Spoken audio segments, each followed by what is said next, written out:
Good evening everyone, কেমন আছো তোমরা সবাই? আশা করছি তোমরা সবাই খুব ভালো আছো আর আমরাও খুব ভালো আছি।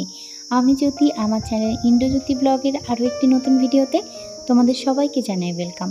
তো এখন প্রায় ওই 7টা মতো বাজতে গেছে আর এদিকে প্রায় 7টার দিকেই সন্ধ্যা হয়।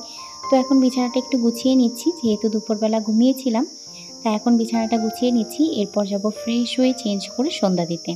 তো আজকের ব্লগটা এখান থেকেই শুরু করছি। যদি ভিডিওটা ভালো লেগে থাকে অবশ্যই একটা লাইক করে দিও, কমেন্ট করে জানিও তোমাদের কেমন লাগলো, চ্যানেলটাকে সাবস্ক্রাইব করে দিও।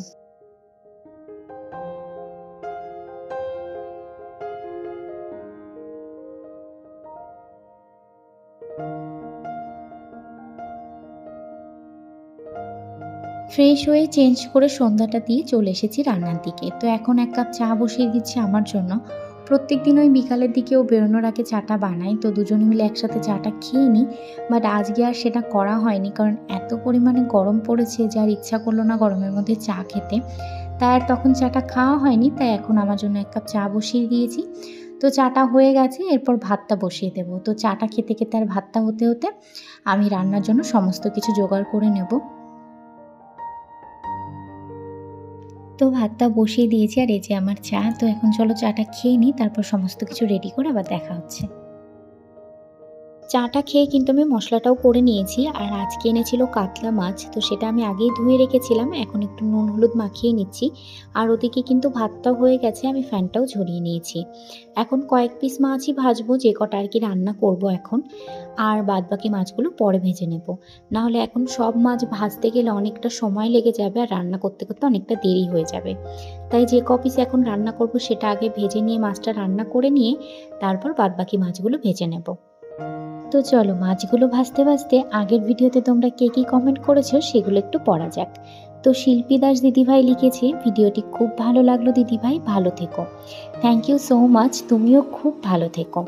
পূজা কুণ্ডু দিদিভাই লিখেছে, থ্যাংক ইউ তোমার ভিডিওগুলোতে আমার নাম নেবার জন্য, love you. Thank you so much তোমাকে, যে তুমি আমাকে এতটা সাপোর্ট করো।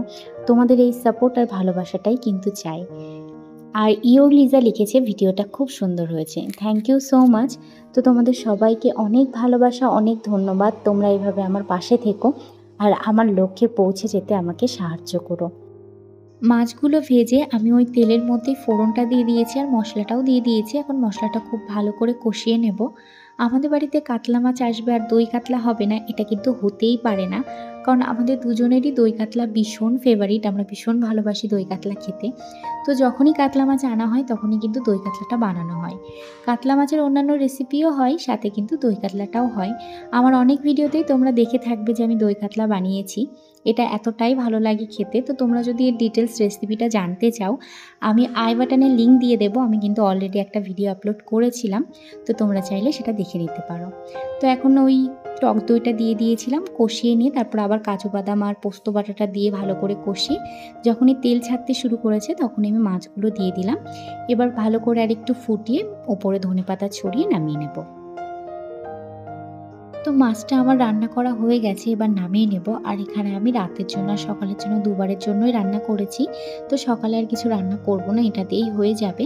আর মাছটা নামানোর আগে ওকে আমি একটু টেস্ট করতে দিয়েছিলাম। তো ও টেস্ট করে বলছে ভীষণ ভালো হয়েছে। আর আমার টেস্ট করে কিন্তু খিদে পেয়ে গেছে, তুমি আমাকে এখন খেতে দিয়ে দাও। তো এখন ওকে খেতে দিয়ে দেব। খেতে দিয়ে তারপর বাকি যে মাছগুলো আছে সেগুলো ভাজবো। ভেজে আরও কিছু কাজ আছে সেগুলো করে বাসন টাসন ধুয়ে তারপর তোমাদের সাথে দেখা হচ্ছে আবার।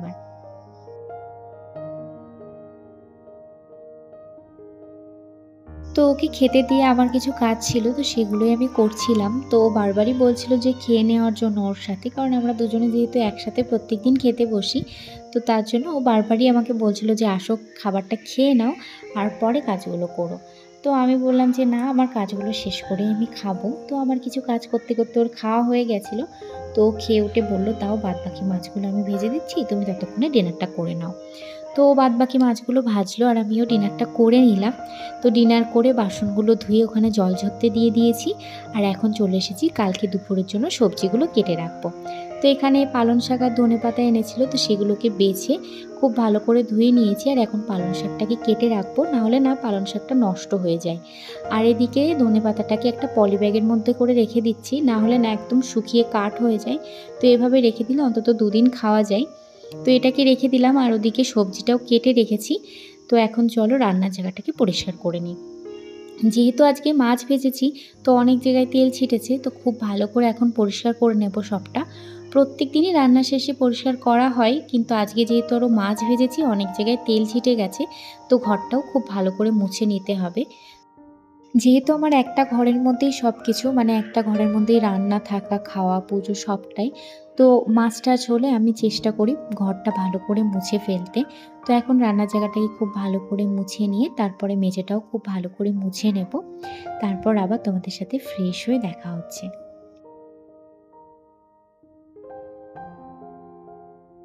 সমস্ত কাজ সেরে ফ্রেশ হয়ে চেঞ্জ করে চলে এসেছি। এখন একটু ময়েশ্চারাইজার ইউজ করে নিচ্ছি। তো চলো আজকের ভিডিওটা এই অবধিই রাখছি। যদি ভিডিওটা ভালো লেগে থাকে অবশ্যই একটা লাইক করে দিও।